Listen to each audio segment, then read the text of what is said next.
Hello అండి, welcome to కృషి recipes. ఈరోజు వీడియోలో మనం ఒక డిఫరెంట్ రోటి పచ్చడి చేసుకుందాము.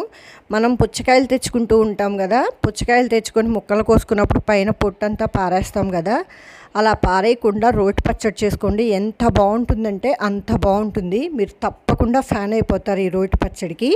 ఇప్పుడు ఈ పచ్చడి చేసుకోవడం కోసం పుచ్చకాయని బాగా శుభ్రంగా కడుక్కోండి. ఏ పుచ్చకాయనైనా తీసుకోవచ్చు.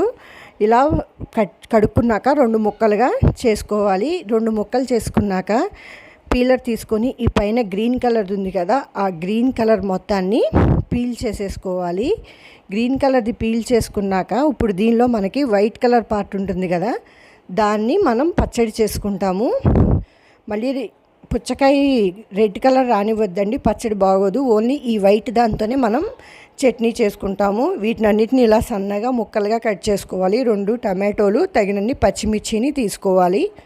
పాల్లో నూనె వేసుకొని ఈ పచ్చిమిరపకాయలు వేసుకొని ఇవి వేగినాక వేరే గిన్నెలోకి తీసేసుకోవాలి.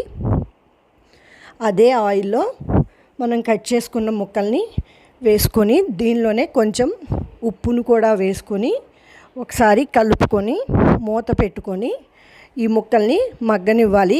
కొంచెం సేపు అయిన తర్వాత మూత తీసుకొని మళ్ళీ ఒకసారి కలుపుకొని మూత పెట్టేసుకొని ఈ ముక్కలను అనేది బాగా మగ్గనివ్వాలి. మనకి ముక్కలు కొంచెం తొందరగానే మగ్గిపోతాయి.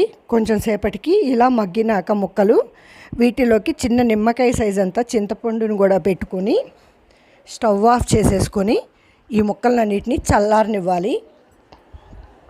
ఇలా చల్లారిన ముక్కల్లో కొన్ని వెల్లుల్లిపాయలు, కొంచెం కరివేపాకు, వేయించి పెట్టుకున్న పచ్చిమిరపకాయలు వేసుకొని వీటిని మిక్సీ జార్లో వేసుకొని గ్రైండ్ చేసుకోవాలి. నేనైతే కొంచెం కచ్చాపచ్చాగా గ్రైండ్ చేసుకున్నాను. ఇలా అయితే మనకి రోట్లో చేసినట్టు బాగుంటుంది టేస్ట్, అందుకని నేను ఇలా చేసుకున్నాను. మీరు కావాలంటే మెత్తగా కూడా చేసేసుకోవచ్చు.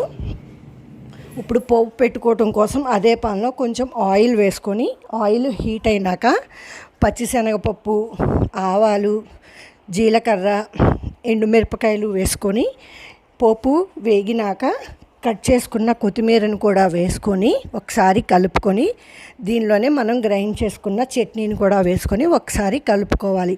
అంతే, మనకి పుచ్చకాయతో పచ్చడి అనేది రెడీ. వేడి వేడి అన్నంలోకి అయితే సూపర్గా ఉంటుంది ఈ పచ్చడి. మీరు కూడా ఒక్కసారి ఈ విధంగా పుచ్చకాయ తొక్కుతోటి పచ్చడి ట్రై చేయండి. మీకు నచ్చితే లైక్ చేయండి, కామెంట్ పెట్టండి, సబ్స్క్రైబ్ చేసుకోండి. Thank you for watching.